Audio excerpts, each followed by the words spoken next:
Hi, and welcome to Teaching Tip Tuesday, brought to you by the Center for Inclusive Teaching and Learning at UWSP. Welcome to Installment 5 in Teaching Tip Tuesday's Election 2024 series. So far, we've given you tips to deal with mental health during the election season, considerations and ideas for incorporating election issues in your teaching platform, and ideas of how to increase impartiality and eliminate bias in the treatment of election-related issues in your course and when grading election issue-related assignments. If you missed any of these videos, visit the CITL YouTube site because we think you might find them helpful. This week, I want to talk a little bit about considerations and strategies for dealing with hot moments in the classroom. These may arise in coverage of election-related issues, but these tips apply equally well to any sort of potentially hot discussion. What are hot moments? HOT is an acronym standing for heated, offensive, and tense moments that occurred during class. I'm going to go through these things in reverse order because that progression makes more sense to me. There's sort of an escalation in intensity as we go along. Tense moments are ones in which you notice a sudden pall over the classroom, or where students seem distinctly uncomfortable, but there isn't necessarily an immediately identifiable reason for their discomfort. Nothing explosive has happened, but you can feel that something in the classroom has changed. Tense moments can occur for any number of reasons, including topics in the course that force students to confront biases or beliefs that they hold that haven't been challenged before, because learning often occurs in the zone of discomfort. They can also happen when discussions become personal or revealing, or they can be a response to things going on outside of the classroom, like an incident of violence on campus. Because of their sometimes ambiguous nature, they can be difficult to address. Offensive moments are times of tension in the classroom that are caused by somebody saying something that's offensive or demeaning to somebody else. Microaggressions like stereotypes and assumptions or inappropriate attempts at humor can often generate moments of offense in the class, and these can escalate to the next level if they're not addressed. Heated moments occur when students in the class have gone completely off the rails. They're characterized by yelling, name-calling, and accusations. Fortunately, these events are rare and can be avoided by adequately addressing tense or offensive moments. Hot moments can include any of these, and they can create a hostile environment for learning. Planning how to manage hot moments in advance will give you the edge in facilitating meaningful and productive classroom discussions.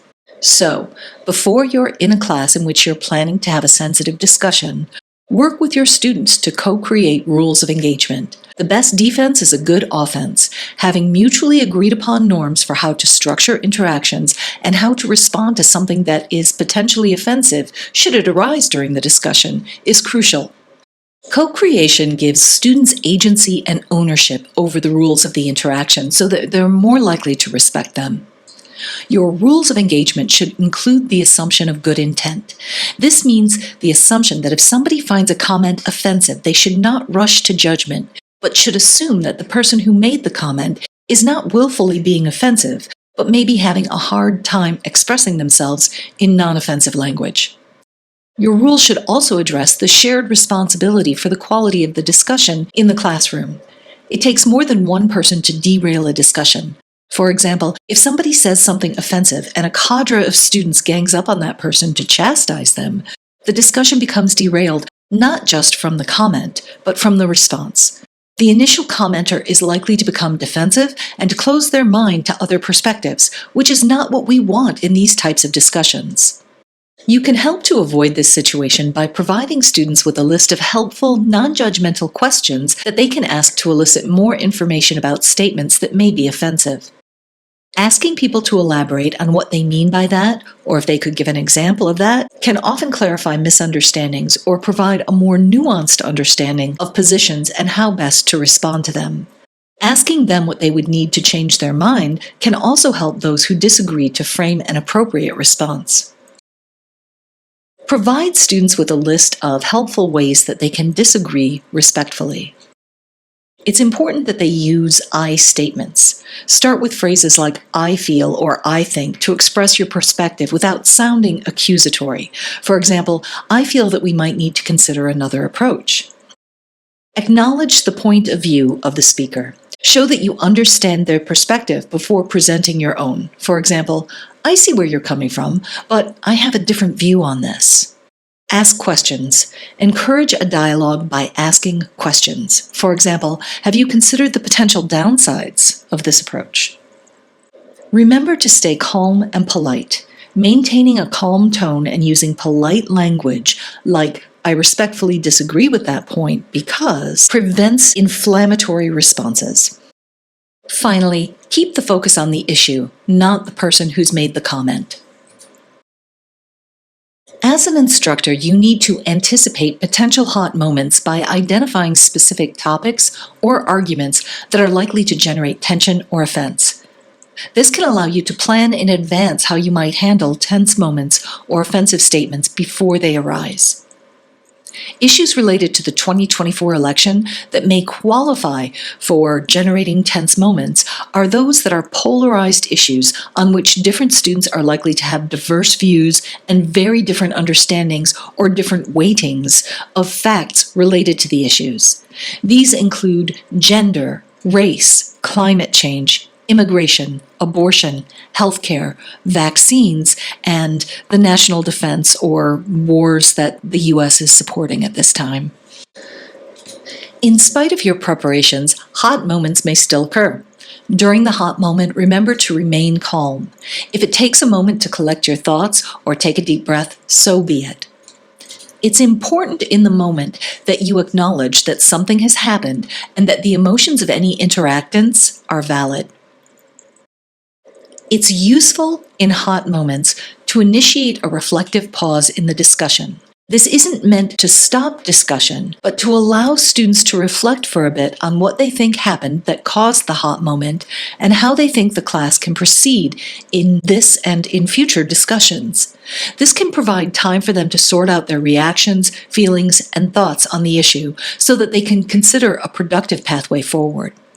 This is usually enough to get discussions back on track. But it doesn't mean as the instructor that you're done. After a hot moment in class, it is important to debrief. Begin by depersonalizing the hot moment, separating comments from commenters, and reminding students of the rules of engagement that they agreed to. Ask students to express what they think happened or how they're feeling about it. Then use questions to help the students explore their responses. How many of you feel X? Why do you think you feel this way? Are there other feelings or perspectives on the interaction? Remember, it's important that you remain impartial, even if you found the comments leading to the hot moment personally offensive. Discuss the impact of the idea or position on specific groups of people, but not on you personally. Recognize that your students' emotions are valid, even if you don't personally think their positions are justified. Make sure that you follow up. Check on any students that were involved in the hot moment to make sure they're okay.